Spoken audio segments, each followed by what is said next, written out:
장거인 그룹 할 때 예전에 그때 이미 저는 국악 공부를 시작했어요. 그러니까 벌써 얘기가 좀 다르고 음악적인 댄스곡을 좀 헤비메탈화 시켜가지고 불렀거든요.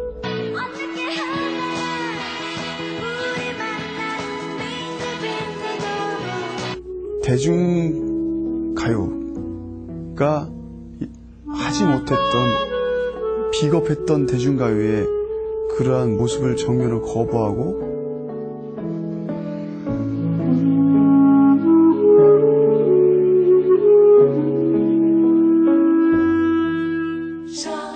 안녕하십니까. EBS 문화사 시리즈의 정보석입니다. 2005년 상반기 가요계는 리메이크 열풍으로 시작됐다고 해도 과언이 아닐 겁니다. 가수들은 저마다 리메이크 앨범을 발표했고 음반 시장이 불황인 가운데서도 리메이크 앨범은 안정적인 판매고를 올리고 있는 실정입니다. 그렇다면 리메이크 앨범의 흥행 보장성은 어디서 오는 것일까요? 리메이크 되는 곡들의 면면을 살펴보면 그 이유를 쉽게 찾을 수가 있는데요. 그 곡들 대부분이 그 당시 사람들에게 많이 불리고 기억되면서 지금까지 살아남은 노래들입니다.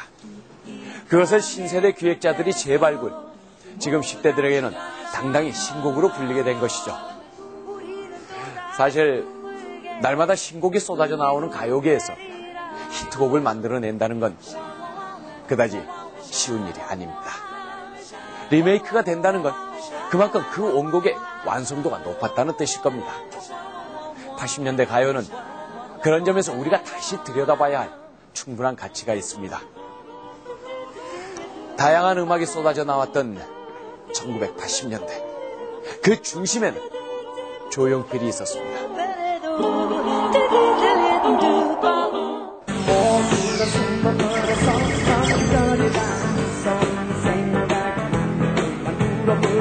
동무대였죠.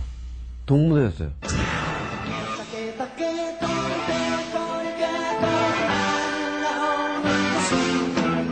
전 늘 리듬이 좋아요.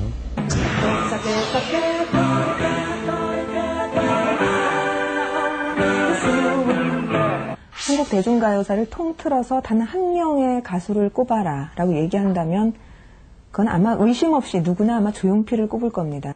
조용필 그 자체가 우리 80년대 정서의 아주 중요한 줄기예요. 그게 있었기 때문에 다른 음악들도 사실은 가능했다는 거죠. 조용필은 A서부터 Z까지 다 했어요.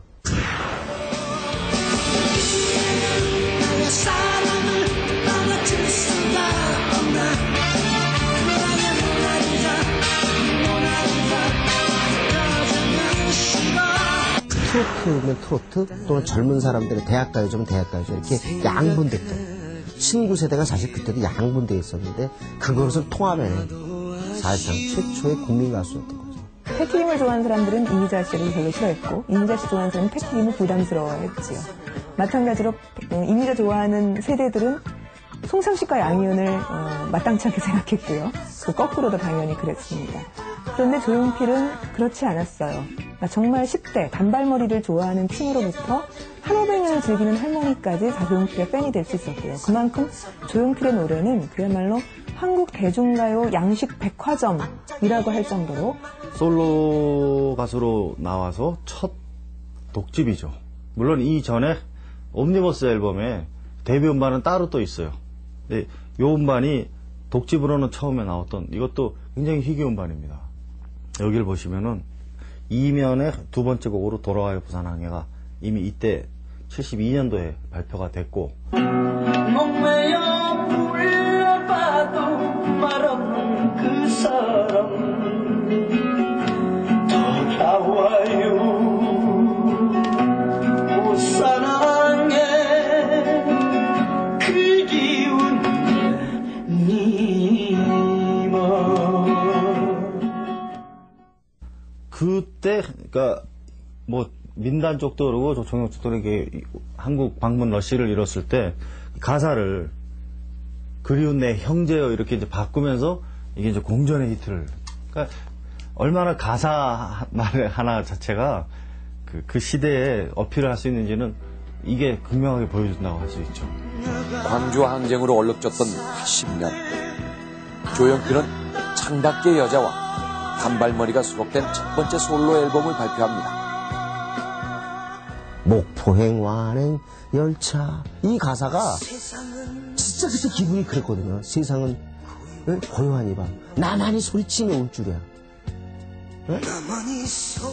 그러니까 조용필의 노래가 바로 어떻게 보면 어떤 그 당시에 군사독재 항의 같은 것들 그것들이 있었기 때문에 조용필 노래에서 우리는 그 감정을 그나마 해소할 수 있었다는 거죠. 조용필은 1980년대 초중반에 누구한테나 잘 팔리는 최고의 상품이었고 가장 널리 팔리는 아주 우수한 상품이었다고 할 수 있습니다.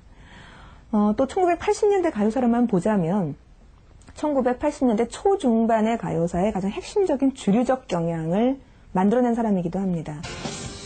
조용필의 등장은 음반 시장의 판도도 바꾸어 놓았습니다. 대중가요가 팝송의 인기를 능가했고 가요계는 10대를 이주로 한 본격적인 가요산업 시대로 돌입하게 됩니다. 조용필의 등장은 80년대 아이돌 스타 탄생의 신호탄이었던 셈입니다.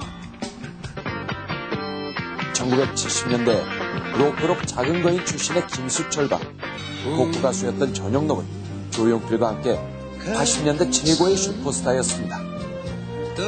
80년대는 일단 조용필은 제껴놓고 얘기해야 됩니다. 아무리 인기가 있었다 그래도 그 다음 이니까 지금 했던 가수들이 다 그 당시 음반들이 전부 몇십만 장씩 나갔었어요. 낼 때마다. 이문세 씨도 뭐 기본이 30만 장 이상씩 다 했던 변진섭도 그랬고. 그래서 지금 가장 흔한 음반들이 사실 이 음반들인데 워낙 어떤 그 젊은 층들이 또 음반도 많이 샀고 적극적으로 음반을 많이 샀던 시기였어요. 70년대 중후반에는 포크 가수였어요.